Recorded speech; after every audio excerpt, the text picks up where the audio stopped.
We will provide subsidy to all drivers of tricycles as referred by LGUs, jeepney drivers, motorcycle taxis, and the other common carriers as referred by LTFRB. Lalapitan na po ng DSWD at ng DOTR para makita kung bakit wala sa listahan yung mga nagsasabing wala sa listahan.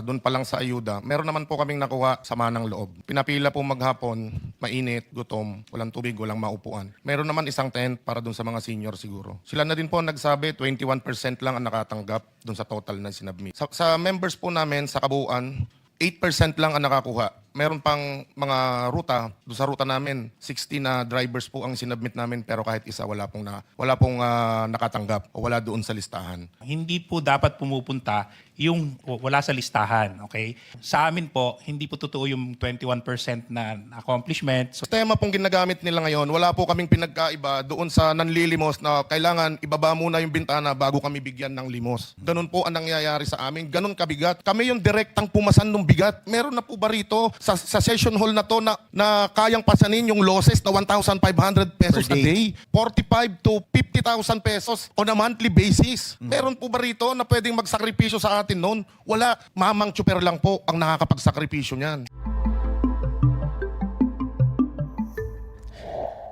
Yung ating transport sector po nandito, in the last hearing, DSWD said, who is the DSWD representative here? Yes, Yusek Sulit.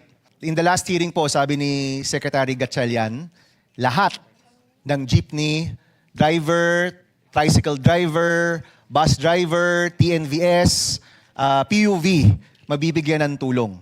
No? Nandito po yung representative ng Manibela at ng iba pang mga transport groups.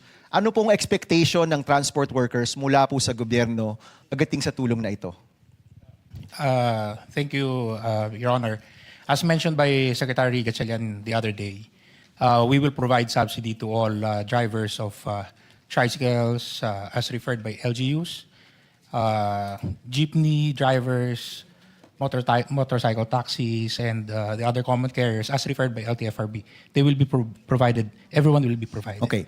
Ang concern ko dito is, sa lahat ng mga programa ng gobyerno, whether for farmers, for drivers, lagi pong may lumalapit nagsasabi, Sen, hindi naman kami kasama. Diba? So meaning, yung listahan, napakahalaga, na kumpleto yung listahan natin.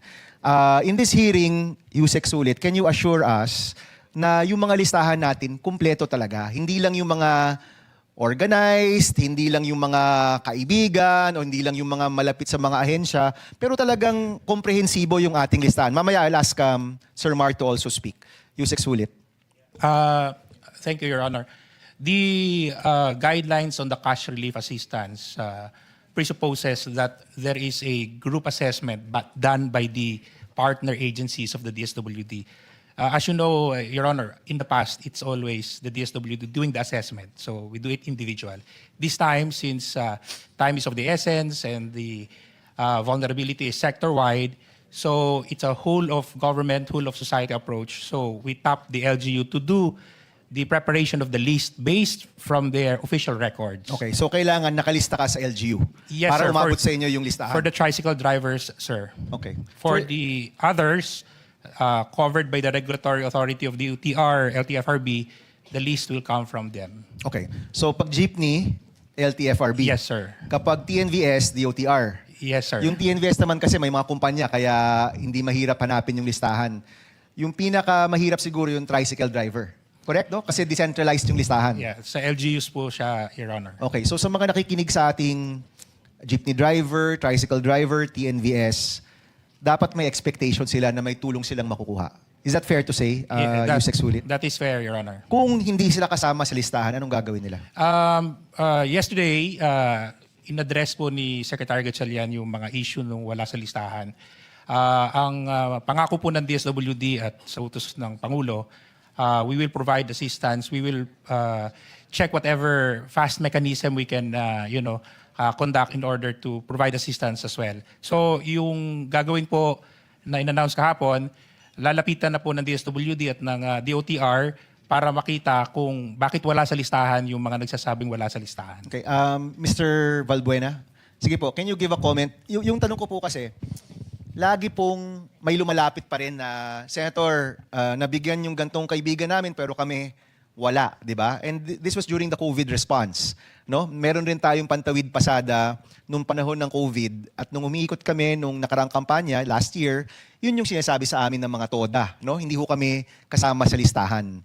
So, pwede ho ba kayong magkomento? Yung pagkakumpleto ng mga listahan, kailangan po ba ng bagong gawain para mabuo ulit ang mas komprehensibong listahan po para sa ating mga transport workers? Good day po, distinguished committee and Mr. Chair. Kahapon po, doon pa lang sa ayuda, meron naman po kaming nakuha sama ng loob. Pinapila po maghapon, mainit, gutom, walang tubig, walang maupuan. Meron naman isang tent para doon sa mga senior siguro. Sila na din po nagsabi, 21% lang ang nakatanggap doon sa total na sinubmit. Sa members po namin, sa kabuuan, 8% lang ang nakakuha. Meron pang mga ruta, doon sa ruta namin, 60 na drivers po ang sinubmit namin pero kahit isa wala pong nakatanggap o wala doon sa listahan. Sir, sa jeep kayo, no? Sa jeepney po at UV Express. Pati UV Express. TNBS po. Okay. Isa po. Ang Manibela, matagal na hong grupo kayo. Tama Matagal na po. Yung mga tinatawag na listahan, meron po ba ang mga ahensya ng listahan ng inyong mga miyembro? Ang binibigay po namin na listahan dati, ang nagbabase po ang LTFRB per plate number. So doon po nagbabase kung ilan yung bilang nung sasakyan na meron kami na naka-enroll o active sa LTFRB. So yun po dapat yung nabibigyan. Pero this time, ang pinasubmit po sa amin yung pangalan po ng driver. So nag-comply naman kami. Mas maganda ho yun, di ba? Kasi per plate, sometimes dalawa yung driver po dyan o tatlo, di ba? Tama po kayo. So kung yung per name, mas maganda po yun, di ba? Tama po Okay. kayo. So ang nangyari po, wala kaming nakuhang ayuda. Kung meron man, iilan lang.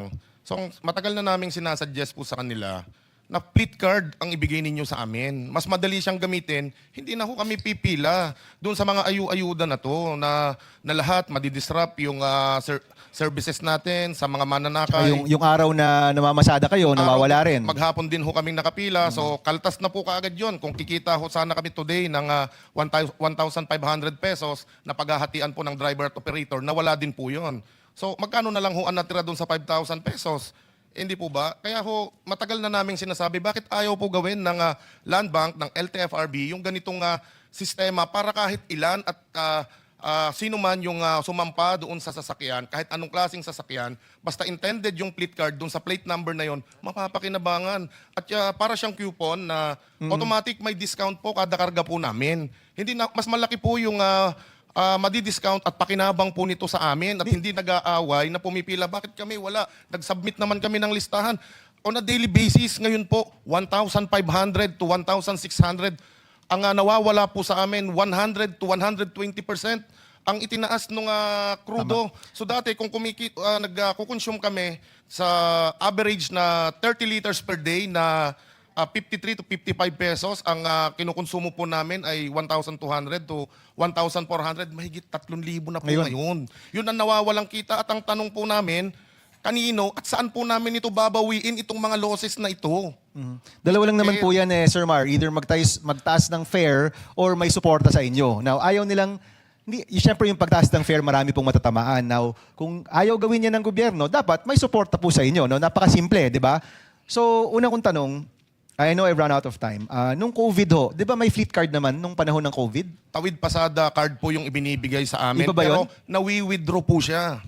So dapat, kung operator ang nakakuha, hindi po mabibigyan yung driver. Tama rin naman po na driver yung binigyan nila ngayon. Pero yung implementation, hindi ko nakikita na efficient siya. Okay, Kasi kumbaga Sir Mar, ang sinasabi ninyo, pinapapila pa, yung mga driver buong araw, sayang yung oras natin na magnegosyo, magtrabaho, ba't di na lang natin i-automate, no? Yan ang sinasabi po ninyo. Tama po kayo. Yung sistema pong ginagamit nila ngayon, wala po kaming pinagkaiba doon sa nanlilimos na kailangan ibaba muna yung bintana bago kami bigyan ng limos. Ganun po ang nangyayari sa amin. Ganun kabigat.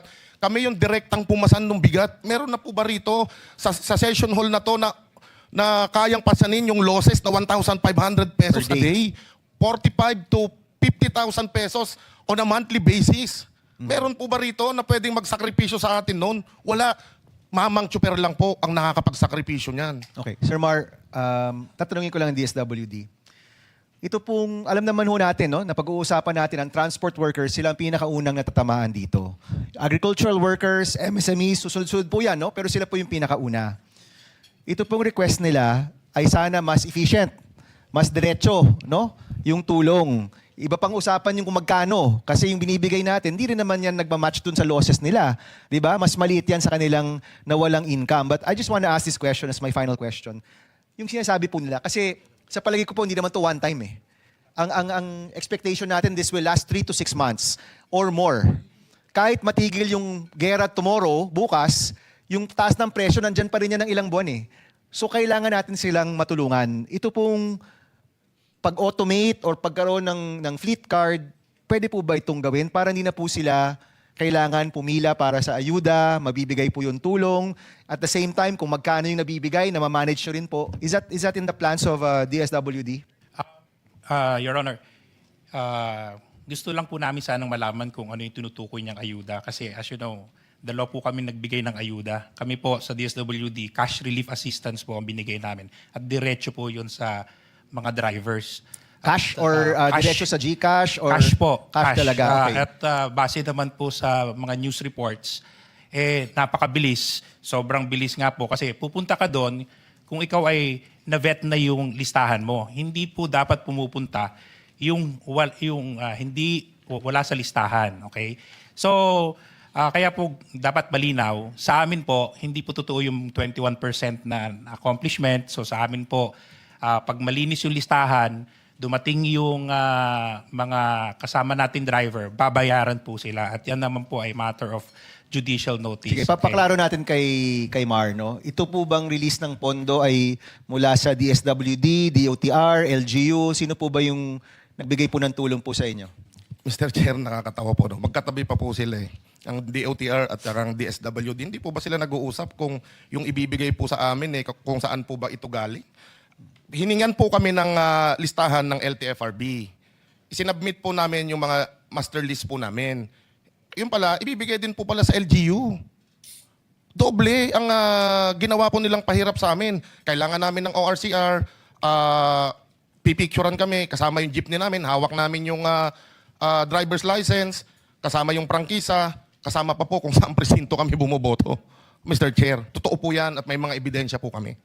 Kung saan po kukunin, hindi po dapat kami yung tinatanong. Hindi po ba? Kayo yung nakakaalam kasi kayo yung magbibigay. Tama po Okay, ba? Mr. Valbuena, but gusto ko lang kasing matukoy to. No? Of course, alam natin magkaiba rin yung pondo nila and kami yung pumupondo po dyan. Kaya gusto namin malaman kung anong pondo yung nagamit ng maayos. So, yung nangyari pong ayuda o payout, sino po yung namimigay? LGU ba? DSWD ba? Sino po mismo yung nagbibigay sa inyo? Para lang klaro sa amin. Ang namigay po kahapon, kasama ng LGU ang DSWD. Pero una po kaming pinag-submit ng listahan sa LTFRB. Okay, so ito yung sinasabi namin na kailangan yung response ng gobyerno, iisa lang talaga. No? This is a common theme from Tuesday na alam ko may kanya-kanya kayong mga responsibilidad, pondo at lahat, but we need to have a consolidated approach here. No? Posibleng nagdodoble yung tulong o posibleng akala natin nasa kabilang listahan, yun pala wala sa listahan. We need to have a consolidated approach here. No? So, Mr. Chairman, baka maganda po yung komite, pwedeng i-meet on the side yung mga agencies at yung transport workers natin. Ma-clarify natin yung expectation nila kung ano yung makukuha, magkano yung makukuha, ano yung proseso para malagay sa listahan, ano yung proseso sa pagtanggap ng pera. Kasi kahit yung pagtanggap ng pera, posibleng nakakaantala dun sa pang-araw-araw na pamamasada po nila. So, Mr. Chairman, can the committee convene this on the side? Ang balak po talaga namin magkaroon ng mga technical working groups bawat sector. No? Kasi iba-iba yung pangangailangan, we'll get more details. Pero just to comment on that, kaya kailangan ng isang cohesive national contingency plan dahil nagbibigay yung DSWD ng ayuda, nagbibigay si DOTR, LTFRB ng pantawid pasada, pero parehong tulong yun. No? At ako, kung tatanungin, pinaka-effective pa rin ay yung fuel subsidy na diretso sa card. Kasi gagamitin ng tao yan sa pangkarga ng fuel, hindi gagamitin yan sa ibang bagay. Yung cash nakakatulong pero di natin alam kung saan gagastusin. Unlike yung fuel subsidy, diretso na. At yan ang ginagawa na matagal na, ilang dekada na nating ginagawa yan, no? So, but we'll pursue that later on. Go ahead, Mr. Valbuena. Opo, mayroon pong 2.5 billion pesos ang DOTR na para sa fuel subsidy. Tama rin po si ASEC o USEC ng DSWD. Alin po doon ang pinagkuhanan po natin? So gusto rin namin malinawan kung makakakuha pa po ba kami sa DOTR doon sa 2.5 billion o doon sa AIC. So ano po ito? Kaya po kami nagtatanong. Kaya nga dapat ano talaga yan, nag-uusap yung gobyerno, no. At yung Pantawid Pasada, nakadesenyo talaga yan, even yung special provision para sa fuel subsidy, no. At yan ang mas magandang mekanismo dahil diretso yan doon sa fuel card, no.